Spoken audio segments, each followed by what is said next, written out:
नमस्कार, इस बुलेटिन में आपका स्वागत है। मैं हूं आपके साथ रविंद्र सिंह। बढ़ते हैं खबरों में आगे। आज देश भर में महाशिवरात्रि का पर्व धूमधाम से मनाया जा रहा है। धर्मनगरी हरिद्वार के शिवालयों में भी महाशिवरात्रि की धूम है। भगवान शिव की ससुराल कहे जाने वाले कनखल स्थित दक्षेश्वर महादेव के मंदिर में गजब का नजारा दिखाई दे रहा है। श्रद्धालु सुबह से ही लाइनों में लगकर भगवान भोलेनाथ का जलाभिषेक कर रहे हैं। मंदिर परिसर में भक्तों की भीड़ को देखते हुए पुलिस बल भी तैनात कर दिया गया है। लंबी लंबी लाइनों में लगकर भगवान भोलेनाथ के जयघोष के साथ श्रद्धालु शिवलिंग का जलाभिषेक कर रहे हैं। मंदिर के प्रबंधक स्वामी विश्वेश्वर पुरी का कहना है कि भगवान शिव के विवाह की रात्रि को महाशिवरात्रि पर्व के रूप में मनाया जाता है। इसी जगह पर भगवान शिव और माता सती का विवाह हुआ था। आज महाशिवरात्रि के मौके पर यहाँ श्रद्धालु उनके बाराती के रूप में पहुंचकर भगवान शिव की पूजा अर्चना कर महाशिवरात्रि मना रहे हैं। भगवान शिव की विवाह की रात्रि को महाशिवरात्रि कहा जाता है। फाल्गुन मास की चतुर्दशी तिथि को भगवान शिव का और सती का इसी कनखल भूमि पर इसी स्थान पर भगवान शिव और सती का प्रथम विवाह दुनिया में यहाँ पर हुआ था। उस भगवान शिव और सती के विवाह की स्मृति में, उसके उपलक्ष्य में शिवरात्रि या शिव विवाह रात्रि का त्योहार फाल्गुन मास की कृष्ण पक्ष की चतुर्दशी तिथि को मनाया जाता है। आज शिवरात्रि है, इसलिए भगवान की बारात में ये इतने श्रद्धालु दिखाई दे रहे हैं आपको।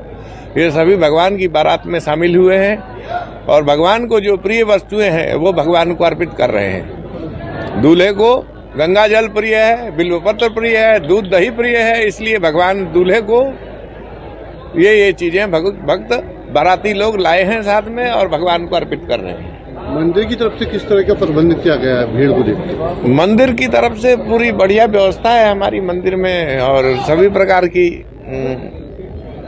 भक्तों की सुविधाओं को ध्यान में रखते हुए उनको क्रमबद्ध ढंग से भगवान का जलाभिषेक करने का अवसर दिया जा रहा है। क्योंकि भीड़ बहुत ज्यादा है, इसलिए जरा जल्दबाजी में लोगों को मंदिर में ज्यादा देर तक रुकने नहीं दिया जा रहा है।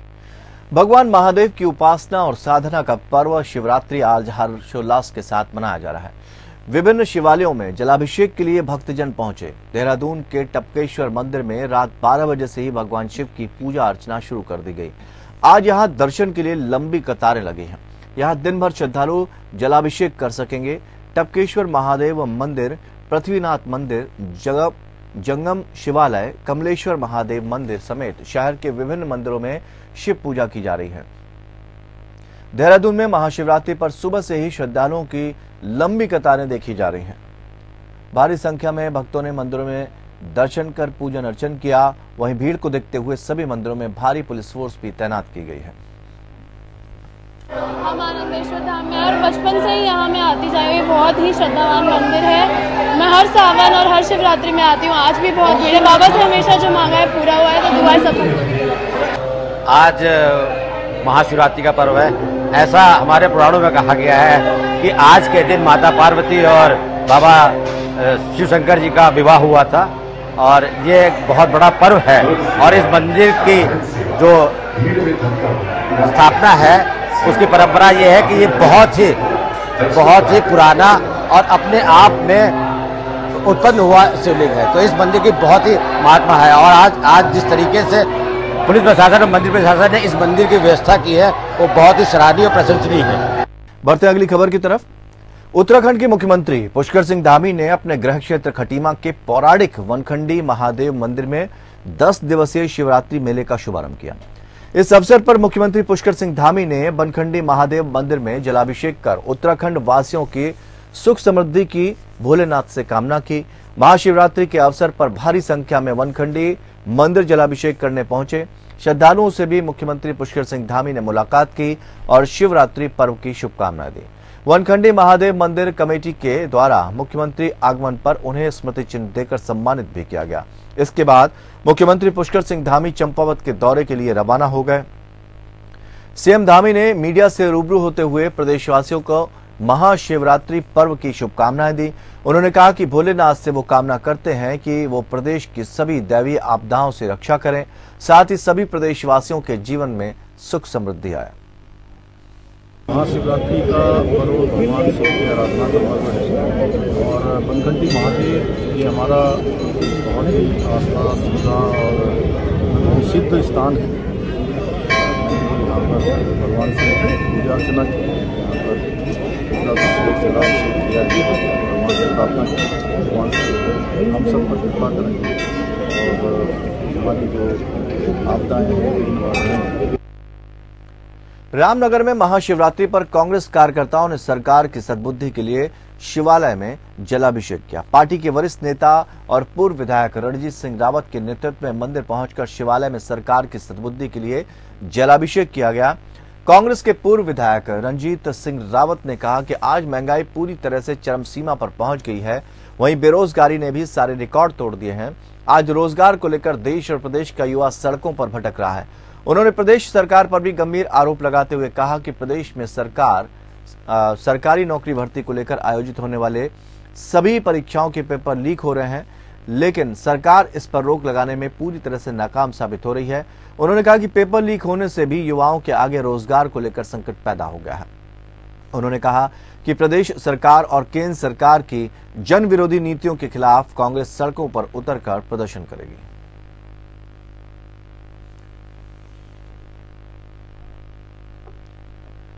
मुख्यमंत्री पुष्कर सिंह धामी शुक्रवार को हल्द्वानी पहुंचे, जहां भाजपा पदाधिकारियों और कार्यकर्ताओं ने उनका जोरदार स्वागत किया।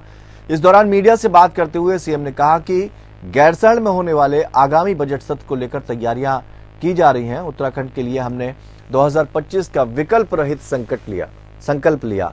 इस बजट को औद्योगिक, कृषि, रोजगार, पर्यटन और स्वास्थ्य को देखते हुए बनाया जा रहा है, क्योंकि 21वीं सदी का तीसरा दशक उत्तराखंड का होगा।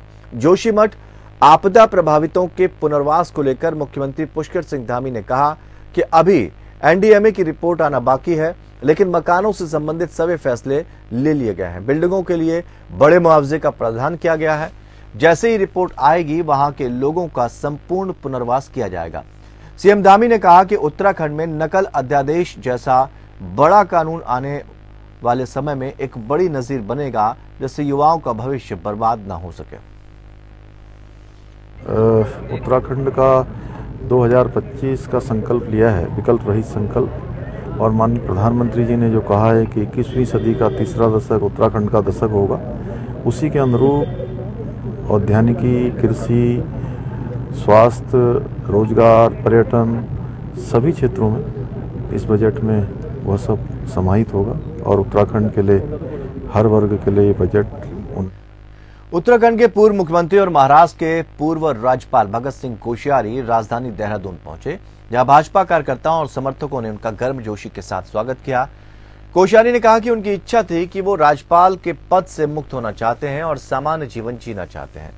उन्होंने प्रधानमंत्री नरेंद्र मोदी का धन्यवाद दिया और कहा कि उन्होंने महाराष्ट्र जैसे बड़े प्रदेश का राज्यपाल बनाने का मौका दिया और उस राज्य में उन्होंने कई कार्यक्रम आयोजित किए। साथ ही कोश्यारी ने कहा कि उत्तराखंड के गौरव बनाए रखने में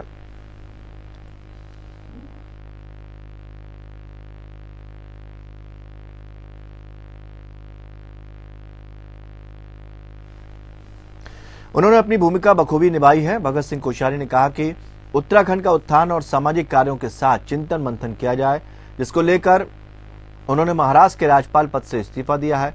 वहीं भारतीय जनता पार्टी के प्रदेश अध्यक्ष महेंद्र भट्ट ने कहा कि भगत सिंह कोश्यारी पार्टी के वरिष्ठ नेता हैं, उनके मार्गदर्शन में आगे भी काम किया जाएगा। देखिए, मैं माननीय प्रधानमंत्री नरेंद्र मोदी जी का बहुत आभारी हूँ। उन्होंने महाराष्ट्र जैसे एक महान प्रदेश का राज्यपाल बनाने का मुझे अवसर दिया और मैंने अपनी भरसक कोशिश की कि वहाँ उत्तराखंड का गौरव आप मानते थे, उसी अनुकूल काम हो। और वहाँ की जनता में मैंने जितने कार्यक्रम किए हैं उतने मुझे लगता है कि 30 साल में नहीं होंगे। तो एक जनता का प्यार, जैसे उत्तराखंड की जनता प्यार करती है, ऐसे वहाँ मुझे प्यार मिला। और अब चूँकि उम्र के एक नए पड़ाव पर हूँ और इसलिए मैंने पिछली बार उनसे कहा, मेरी बहुत दिन से इच्छा थी कि अब थोड़ा रोजमर्रा की राजनीति से दूर रह करके, पदों से दूर रह करके और कुछ सामाजिक शैक्षणिक काम किए जाए और कुछ चिंतन मनन किया जाए, इस दृष्टि से मैंने उनसे बात की तो उन्होंने मेरी विनती मान ली। इसके लिए भी मैं उनका आभार प्रकट करता हूँ। तो इस बुलेटिन में फिलहाल इतना ही, लेकिन खबरों का सफर लगातार जारी रहेगा। जुड़े रहिए हमारे साथ।